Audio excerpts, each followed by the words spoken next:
suppression of the use of and of the forces lurking behind it are the most important jobs this department is now engaged in. There is no doubt that there is an organized gang distributing to students all over the city. You government men have got to find some way to put an end to it. Of course, I agree with you, Dr. Carroll. But do you realize that it's not like other forms of dope? You see, it grows wild in almost every state in the Union. Therefore, there is practically no interstate commerce in the drug. As a result, the government's hands are tied. And frankly, the only sure cure is a widespread campaign in education. Oh, it's all right to talk about education.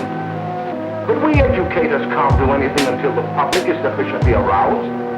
Let me show you something. In 1930, the records on in the Washington office of the Narcotics Division scarcely filled a small folder like this. Today, they fill cabinets. All these devoted to records. Here is an example. A 16-year-old lad apprehended in the act of staging a holdup.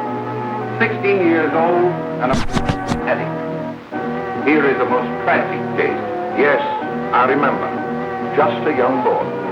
Under the influence of the drug, he killed his entire family with an axe. Then there is the most vicious type of case.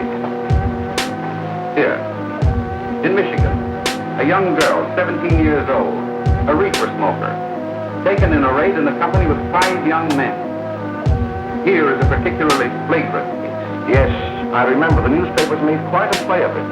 In West Virginia, wasn't it? Yes. And there are hundreds of them coming up, new ones every day. In another instance, I happened to attend the recent interscholastic tennis matches. And while Bill Harper had been considered an exceedingly good player, I saw him miss the ball by as much as 3 or 4 feet.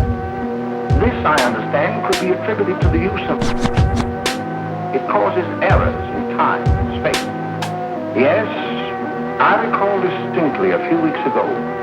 It was during a class of English literature.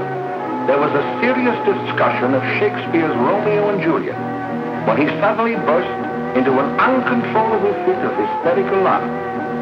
Oh, by the way, Dr. Carroll, 6 months ago, what would have been your opinion regarding...